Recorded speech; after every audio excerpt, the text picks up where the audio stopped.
Hola amigos, el día de hoy vine a la presentación del abogado Carlos Bardavío. Y bueno, vamos a hacer hoy en día una entrevista que nos concedió muy amablemente nuestro abogado. Para mí es uno de los mejores. Entonces vamos a la entrevista. Hola abogado. Hola, muy buenas, ¿qué tal? Muchas gracias por concederme poder manifestar algunas de las cuestiones de este libro. No, al contrario, muchas gracias a usted por concederme la entrevista y pues bueno, un gran honor de tenerlo aquí en México con nosotros. Muchas y pues gracias. hablando precisamente de su libro y de la conferencia que nos presentó, ¿nos podría hablar un poquito más Sí, de pues, lo que fue? en resumidas cuentas, pues he venido a México a presentar este libro, Sectas criminales y coercitivas en Derecho Penal Mexicano, tratamiento legislativo y dogmático comparado de la persuasión coercitiva y propuesta legislativa. Este es un libro que parte de la inicial tesis doctoral que publiqué en 2018 en España, en la editorial jurídica José María Bosch Editor, de Barcelona, y que se publicó en el año 2018. Luego, a partir del 2018, por vínculos personales y profesionales, entendí que en México había una problemática similar a la que estaba pasando en España y en Europa, y adapté esa tesis doctoral, que son 1000 páginas, la adapté a la legislación y a los códigos penales de México. Entonces, lo que hago en este libro es explicar qué es la persuasión coercitiva, que pasa normalmente muchas de las veces en grupos extremistas, coercitivos, religiosos o no, también puede pasar en relaciones personales, por ejemplo también en pseudoterapias, puede pasar también en grupos, cualquier grupo humano, incluso partidos políticos, y lo que he hecho en definitiva es hacer una propuesta legislativa para que en México se pueda ayudar a las víctimas cuando denuncian este tipo de delitos, porque si no hay un delito específico de persuasión coercitiva, aquí en México y en España lo que está pasando es que las víctimas están absolutamente desamparadas. Ok, y bueno, ¿nos podría platicar un poquito de lo que pasó en la conferencia que nos... Sí, más que conferencia fue la presentación del libro, en donde gustosamente y muy alegremente pues, he sido invitado por la Cámara de Diputados, y el libro se presentó en la Biblioteca Legislativa de la Cámara de Diputados del Congreso de la Unión de México. Ha sido a las 11 de la mañana y han asistido, pues, por ejemplo, como moderador ha asistido el asesor técnico del diputado Alfredo Vázquez, que es diputado por Chiapas. Su asesor, que ha sido el moderador, el profesor doctor Reinaldo Vázquez, pues gustosamente también ha organizado esta presentación del libro y ha invitado pues, a ilustres doctores en Derecho Penal de otras universidades al objeto de comentar el libro. Cada uno de ellos ha comentado el libro muy acertadamente, de hecho lo han resumido muy bien, han evidenciado esta problemática que existe en México y esa deficiencia legislativa, esa carencia, esa laguna legislativa que existe en México. Se ha hablado de las problemáticas de las víctimas que sufren este tipo de coacción, en definitiva, coacción psicológica, sutil e imperceptible por la víctima. Se han expuesto varios ejemplos, sin entrar ni mucho menos a acusar a ningún grupo religioso, sino a evidenciar lo que cuentan las víctimas. Una cosa es leer un libro, como yo estuve 10 años pues trabajando en la tesis doctoral, leyendo muchos testimonios, estudios de la psicología, y otra cosa es ya como en mi labor como abogado, es cuando la víctima te viene al despacho y te cuenta lo que le ha pasado. Es muy parecido a lo que pasa con la violencia de género, en donde la mujer muchas veces sometida va aceptando el maltrato, lo va justificando, lo va tolerando, pero en verdad como una forma de defensa al objeto porque no tiene posibilidad de defensa, lo que se llama síndrome de la mujer maltratada. Pues la persuasión coercitiva que pasa en los grupos coercitivos es tan parecida, lo que sorprendentemente no está legislado apenas en ningún país del mundo. Está legislado parcialmente, aunque y defectuosamente en España, pero bien legislado más o menos en Francia desde el año 2001, también en Bélgica, Luxemburgo y en parte en Reino Unido como violencia de género. Entonces lo que he hecho es traer todos esos estudios científicos, todos esos testimonios, esos casos condenados a nivel mundial, en España, en Francia, en Bélgica, en Estados Unidos. He traído esas problemáticas, esos estudios científicos de la psicología y esas apuestas normativas aquí a México para poder ayudar en definitiva a las víctimas a poder denunciar con una base legal. Ok, por ejemplo, ¿qué podría decir acerca del ostracismo que practican los testigos de Jehová? Bueno, ese es el tema, yo me he pronunciado muchas veces. Yo soy abogado de la Asociación Española de Víctimas de los Testigos de Jehová. Mis clientes, sobre todo, me manifiestan ese punto central del ostracismo que sufren cuando no están de acuerdo con algún punto de la doctrina o cuando cometen algún tipo de pecado o en ocasiones sin cometer un tipo de pecado y se les acusa de un pecado porque alguien se ha chivado o quiere acusarle de algo, o los propios ancianos entienden que ha habido un pecado cuando a lo mejor no hay prueba ninguna, ¿no? Entonces, ese punto es un punto central de las manifestaciones de mis propios clientes. Es un tema que estamos trabajando, que se ha trabajado en el juicio en donde la confesión religiosa ha demandado en España a la Asociación de Víctimas por decir las víctimas que se sienten víctimas del ostracismo.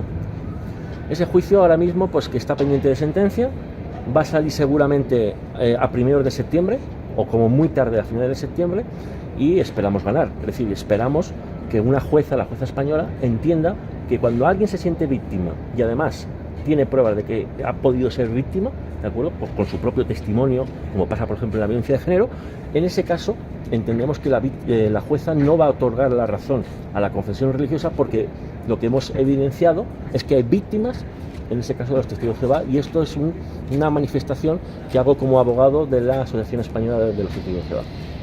Víctima de los testigos de Jehová, por ejemplo. ¿Y usted cree que se puede hacer una asociación a nivel mundial, primero en qué país y después yo entiendo que si hay víctimas en ciertos países, como también entiendo que así me lo han manifestado en México, lo más recomendable es que haya un aparato jurídico en donde las víctimas se puedan organizar, puedan compartir sus experiencias, puedan ser asesoradas jurídicamente, puedan ser ayudadas psicológicamente, y eso crearía un precedente, como ha pasado en España, para que en cada país donde haya víctimas se puedan organizar y en los estamentos legales y las autoridades tengan conciencia y sepan lo que está pasando dentro de los testigos de Jehová.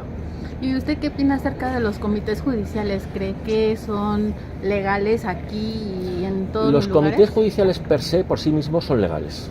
Igual que en la Iglesia Católica puede haber, por ejemplo, una excomulgación, los comités judiciales, lo que pasa es que tiene un nombre muy, digamos, sugerente, ¿no? Ahora mismo le están cambiando el nombre en España, porque ese nombre no es muy conveniente durante un procedimiento judicial, y ya le llaman comité eclesiástico, cuando nunca se ha llamado así. Esos comités, como decía, en sí mismos, formalmente, jurídicamente son legales. Lo que pasa que muchas víctimas han referenciado en este procedimiento judicial pues que se les han vulnerado ciertos derechos, como el derecho a la intimidad, el derecho, pues también pues, se les entiende que se ha atacado la integridad moral.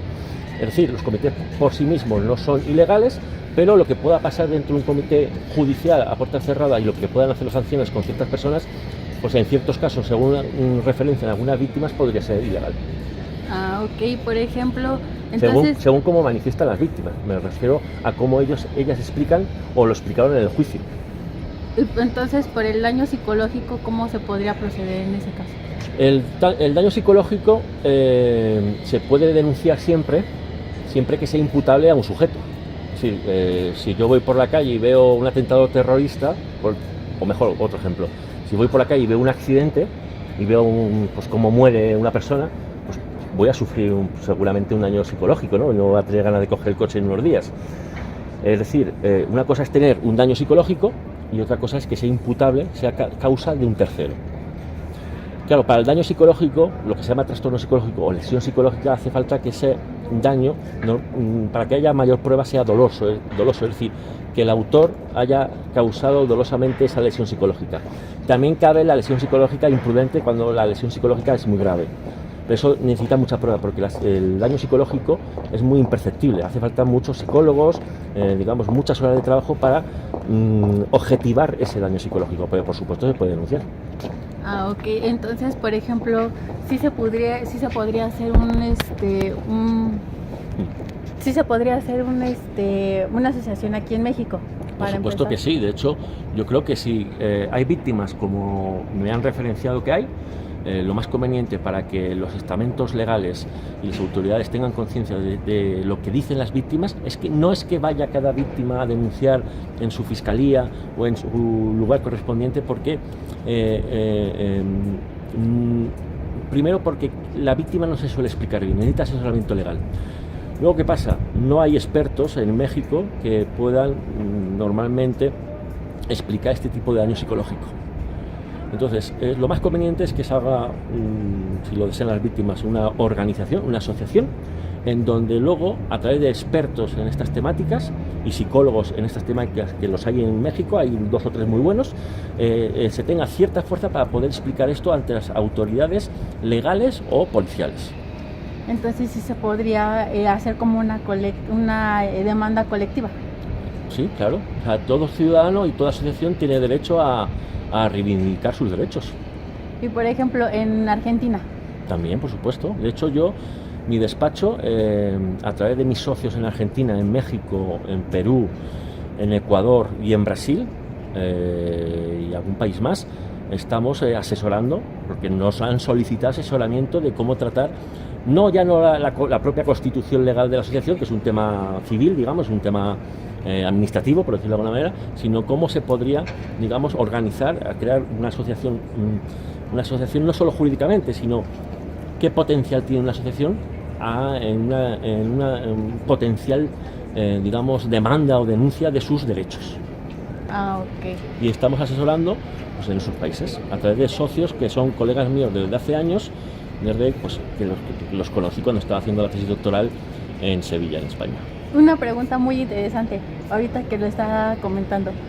¿Cómo es que se animó a hacer una tesis respecto a sectas?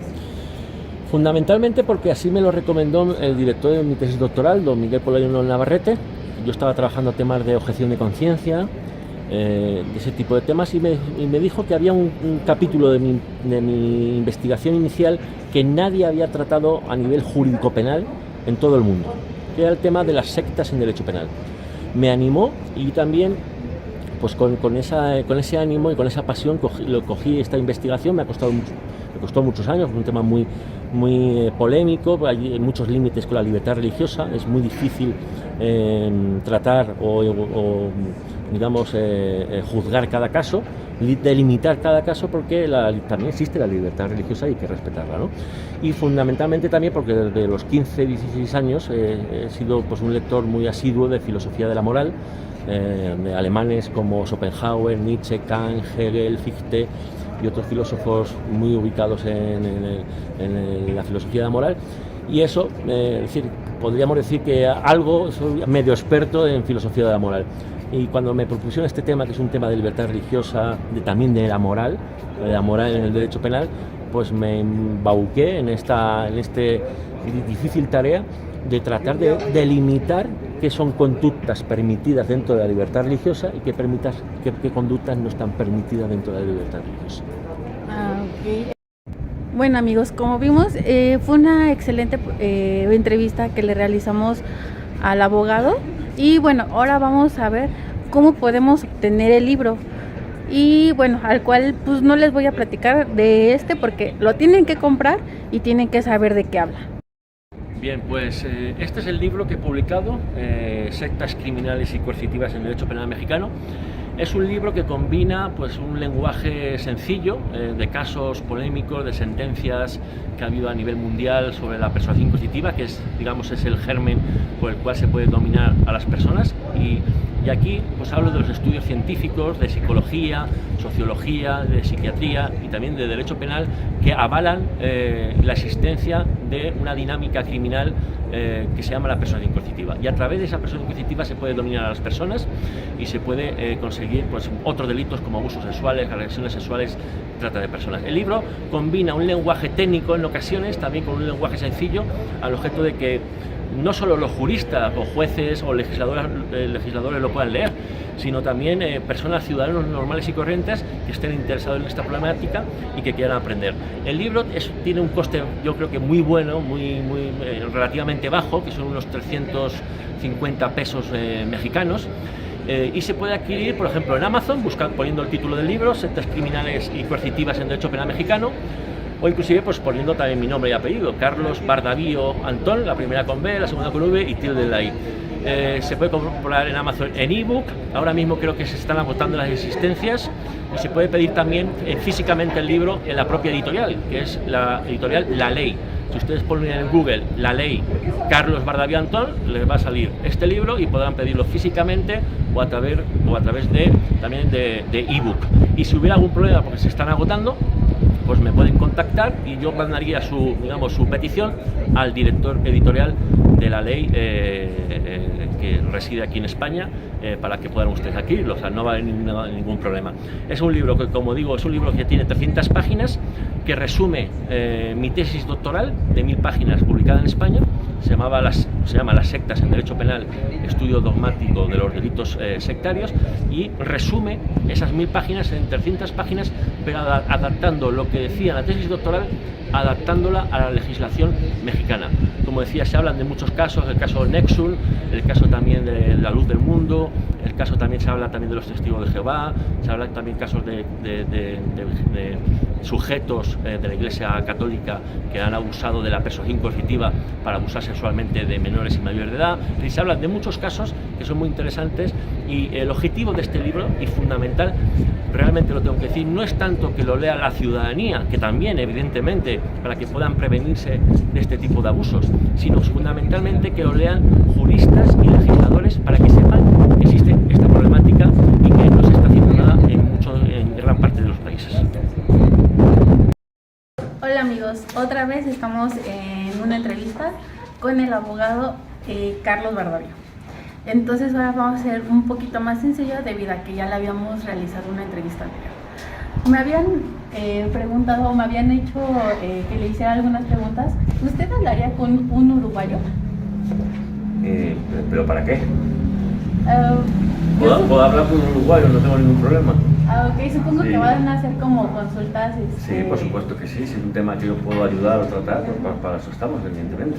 Ok, me habían comentado, o bueno, me hicieron la pregunta de que si a usted le gusta México, lo hemos tratado bien, ¿qué le ha parecido?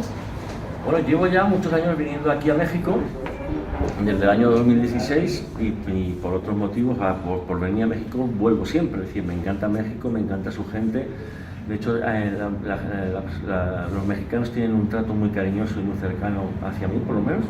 Me he sentido muy respetado, con mucho cariño, y por lo tanto siempre voy a venir aquí.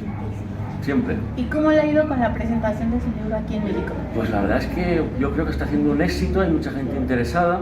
Más allá de que se vendan libros o no, pues los auditorios han llenado prácticamente. Y la verdad es que me honra, porque estuve, como ya dije, pues en varias universidades, de León, Guanajuato, en el Congreso de la Unión, etcétera, etcétera, UNAM, Ibero, también aquí en la Universidad vía Facultad Interamericana de Litigación, y por lo tanto muy honrado de estar en tantos sitios donde mucha gente ha conocido por primera vez esta problemática, que es fundamentalmente la idea que yo quería tratar.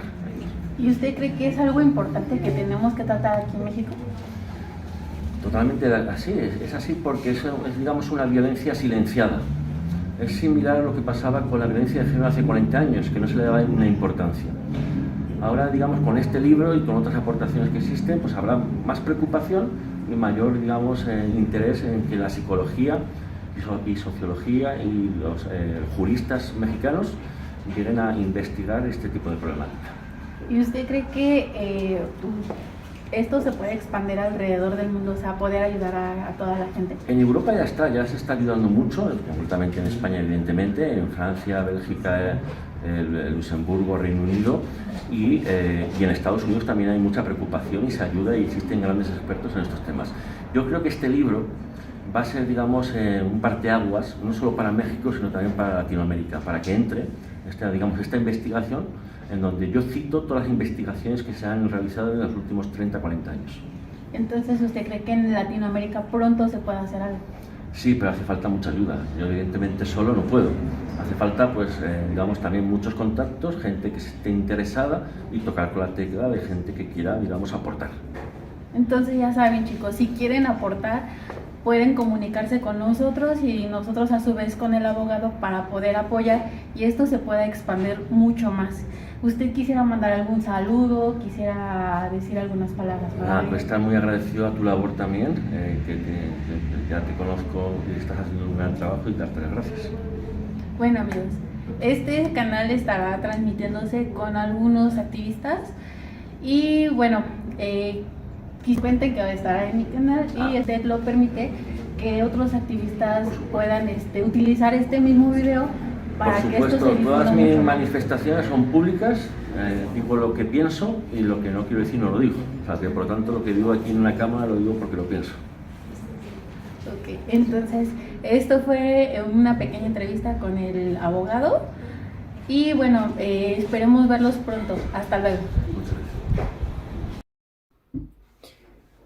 Como ya vimos, amigos, vimos una entrevista muy importante y muy interesante, del cual a todo mundo nos debe de hacer ruido, de por qué las religiones son sectarias. Les invito a comprar el libro, lo lean, por favor, sepan qué es lo que realmente pasa en las religiones. Bueno, en este caso yo puedo hablar más de los testigos de Jehová porque es la religión que yo conozco. Sin embargo, el abogado es especialista en sectas, con el cual ustedes, comprando el libro, pueden saber de esto y mucho más. Pueden saber a qué se refiere tan solo el título del libro. Es algo que a todos podemos tener y saber qué es a lo que se refiere con ese libro. O sea, no les voy a contar de lo que se trata el libro. Sin embargo, sí los voy a incitar a que lo compren, lo lean y sepan por qué se está haciendo este movimiento o por qué se está sacando el libro. ¿Cuál fue la intención del cual lo pudiera escribir el abogado? El libro no es muy caro, es muy accesible. Sin embargo, sí les recomiendo leerlo. Les recomiendo que sepan, que se enteren, tengamos un poquito más de cultura al leer. Pero leer esta clase de libros también nos abre un poquito más la mente hacia otras, en este caso hacia las religiones. Entonces solamente hagamos conciencia, amigos, de lo que es a la religión. Yo les incito a que puedan comprarlo. Les repito, no es muy caro, al contrario, es muy accesible. Y bueno, si gustan mandarme algún correo para tener un poquito más de detalles sobre el libro, de todas maneras les estaré dejando el canal del abogado para que ustedes vean y que vean todos sus videos.